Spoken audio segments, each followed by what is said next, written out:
This one technique doubled my vocabulary in both Japanese and Vietnamese. It's called ladder repetition, and here's how it works.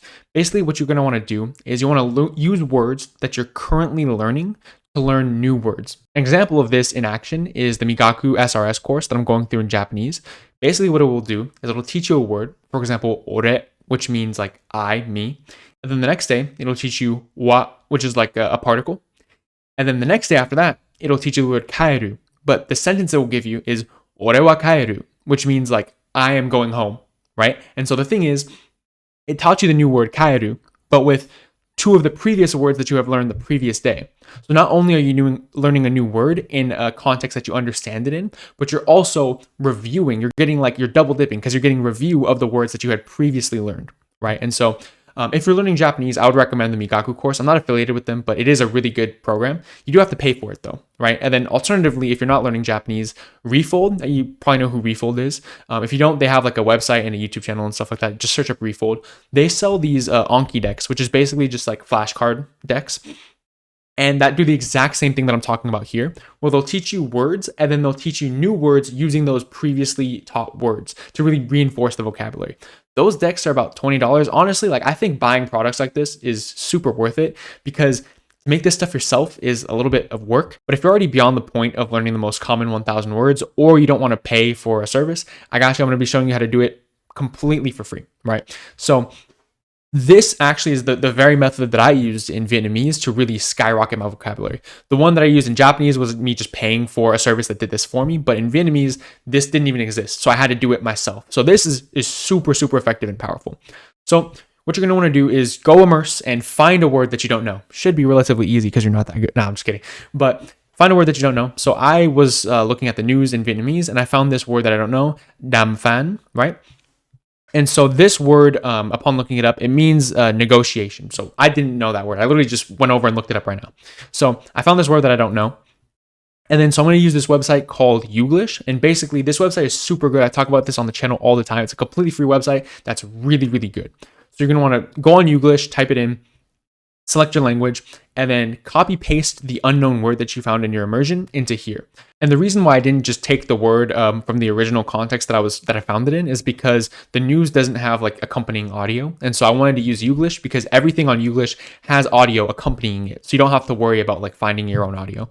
So I put this on Youglish and I found this sentence, which has every word in there that I understand, but I just didn't understand đàm phán. So the sentence basically means soft skills like presentation, negotiation, decision making will bring you more effective business results or something like that, right? So that's what this sentence means. And so negotiation fits kind of well here because if I'm reading this in a flashcard system later on, I'll know that it's going to be something like a soft skill and it's going to be something related to like business, right? And so that's going to kind of give me the context I need to be able to figure out that this word here, đàm phán, is negotiation. Okay, and so that's going to be the first card that you make. And so if you're kind of following what I'm kind of teaching here, now you know that we're going to have to make another card and we're going to have to find a sentence where đàm phán is in that sentence, but then there's one more word that I don't know. And we're going to learn that card later on after we already learn đàm phán, right? You kind of get what I'm saying here? So there's two ways that you can find this next card. One way is if you're a little bit more advanced, what you can do is just keep scrolling Youglish. Youglish has like a next button. You can just keep scrolling until you find an I+2 sentence. Okay, so an I+1 sentence is a sentence where there's only one element that you don't know. So I equals everything in the language that you know, and then 1 means one thing that you don't know. So I+1. So in the example that I gave of the card that I just created for đàm phán was the +1. It's the one thing in the sentence I didn't know. So for you, if you're using Youglish, it might take you a little bit of like clicking through it to find an I+1 sentence to make for your card, right? The next card, you want it to be I+2, okay?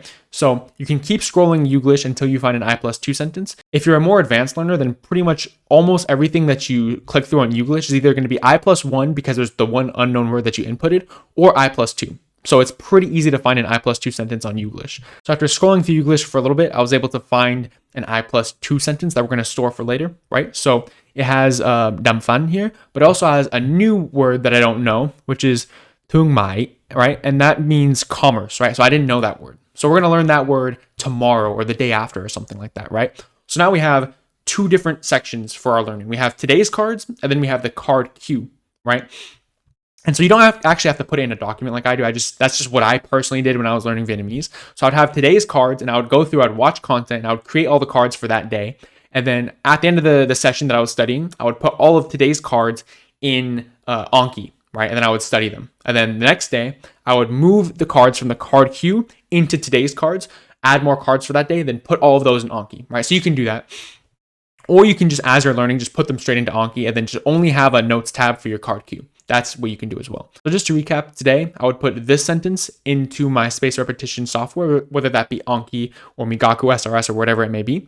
And then tomorrow, I would put this sentence into my software, and I would get that double dipping of both review of Damfan and then also learning the new word at the same time. All right, so that's like really where the trick comes in. If you are not at a level where you can just scroll through Youglish and just find I+2 sentences, you're finding sentences that are too difficult and not at your level, then what you can do is you can just use ChatGPT. This is super easy. So here's this prompt that I just made on the spot really quick. So I am learning this word and want to learn another word of a similar usefulness / difficulty level. Give me a sentence that uses this word and another good vocab word for me to learn. Make sure the other words are relatively simple, so there's only these two words for me to worry about. And then here's the sentence that ChatGPT generated for me based on that. So at first it was giving me words that are like a little bit too easy, and maybe it'll give you stuff that's a little bit too easy, a little bit too hard. You can kind of just tell it your level, and then it will adjust accordingly. But eventually, after like literally like 30 seconds, it gave me this sentence with this other word here that I didn't know. So that's super good. And so I could add that to my queue instead of the previous word, right? And honestly, this ChatGPT method is really OP, right? What you can do is you can just get your regular immersion, find 5 words in I+1 sentences that you don't know, right? And then once you have those 5 words, use ChatGPT to generate another 5 I+2 sentences for tomorrow. Put that in your notes tab or something like that, right? And then the next day you find another 5, and then you bring your queue up. And it basically gets to the point where you're getting 10 new cards every day, and you're doing this repetition laddering where you're really like doubling and really reinforcing that vocabulary. And when you do this, it's going to stick so much harder, which means that you can add more cards, and you're pretty much going to have like a 100% retention rate, I've found with this. At least I have anyways. And so it's a super OP tactic to use to really skyrocket your vocabulary. There's actually a third way that you can do this, which is really, really OP as well. It's called monolingual transition laddering, and I have an entire video just dedicated to that specific method, and you can find that right here on the screen right now. Thank you for watching.